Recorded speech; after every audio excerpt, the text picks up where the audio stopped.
A common thing I see is GMs being too afraid to make their games difficult, which is understandable. As a GM, you want your players to be awesome and do cool stuff. But as you go to set up your encounters, you've got this silly little idea to have an undead brute throw one of your players off a canyon. We all have those thoughts. Then at that moment in the game, you look into your player's eyes and you realize you don't have the heart to do it, and that might be a little harsh. And you know what? At the end of the day, you are limiting what your players can accomplish and in turn are making them feel less cool. Like being forced through traffic while the scenic route was perfectly fine. It would have only added 15 minutes to the journey and would have been an enriching experience for my brain and eyes. There are times when you shouldn't crush your players' hopes and dreams with the infinite destruction of some pit traps and a handful of kobolds. But having some of that spice, can go a really long way in helping your players develop a taste for challenge. And you know what I've developed an appetite for? Factor's ready-to-eat meals that only take 2 minutes to prepare. This video is sponsored by Factor. Guys, I've had a subscription to Factor for like the whole year and a little more than that. And I gotta say, super worth it. There are days where I don't really want to make food. There are days where I'm running around and I'm filming 3 videos in one day like today. And I need something really quick to keep my energy up through the rest of the day. Factor meals are delicious. They are fresh and never frozen, and they take 2 minutes in the microwave, and they have a ton of variety. Trying to get your protein up?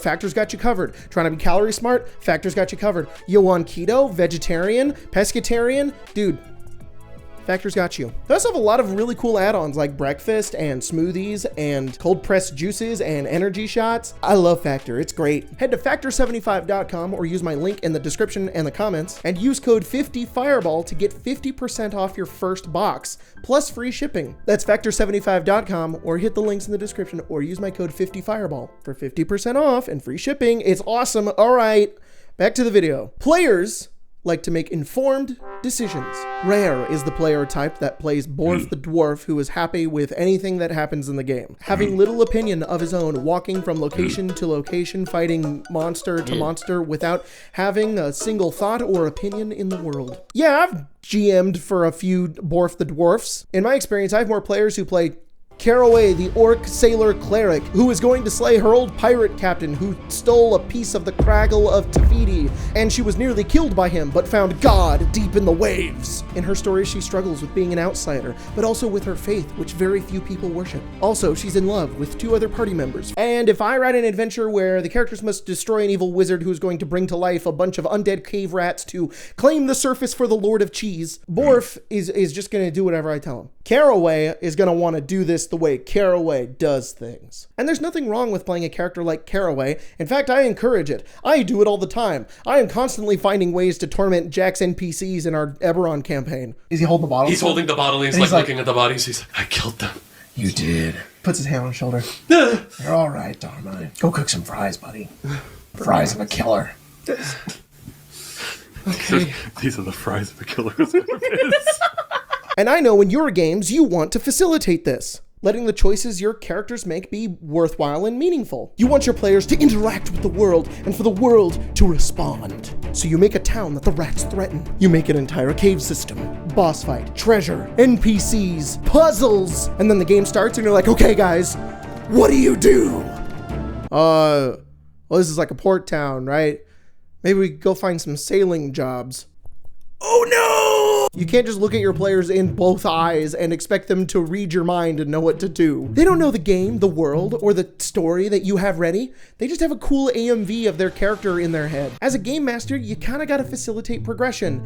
And the best way to do that is not to go, okay, you get a letter and the letter says there's evil rats in the cemetery. Instead, make conflict. Fight! Win! You are attacked by pro-rat revolutionists. Roll initiative. Now, Caraway has the opportunity to make decisions as her character. Do I kill these people as a demonstration? Do I keep one alive for questioning? Do I not fight to prove a point because maybe I believe killing people is wrong? You've created the opportunity to allow your players to take that AMV in their head and dramatically roleplay with something. But it can go a step further. After questioning one loyal to the rat cause, the players find out that their headquarters are in the cemetery.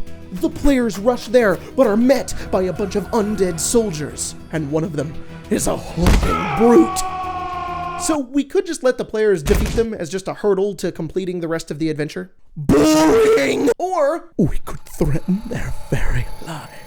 Cool AMV in your head. Watch as I toss your character down a 200-foot ravine. Okay, why do I like this? On top of creating conflict, as a GM, I like to create challenge. How are they gonna get out of this one? I say to myself, smugly, also not knowing how they're gonna get out of this one. At this point, I've kind of gone off the rails. I'm putting in drama just to get drama back. I'm not doing this to kill Caraway. I'm doing this to panic Caraway, so that in response, she does something epic, or memorable, or sad. I gave all the undead a bunch of hit points to make them feel like a threat. I made the colony of rats so massive to make it feel tangible.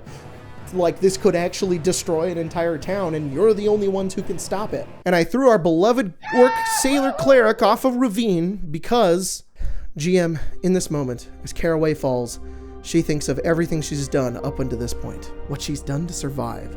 She thinks of her captain and how he still draws breath. Not today. GM, hear me out. Can I take a level of exhaustion, maybe 2, to cast Fly as a reaction? Yes, you can! And that's the sauce. I like to make my games feel challenging because it makes for dramatic storytelling. When the players finally defeat the enormous rat army, they'll feel even more accomplished because I didn't make it easy. I didn't give them constant long rests in the caves of death, or just let them succeed when they swam through a sea of poison. No, go take poison damage in the corner like a good player. Then tell me how you resisted. Oh, you died. Oops. This is a foolproof plan. Please trust me, I'm very smart. I know what I'm doing. It's a good idea!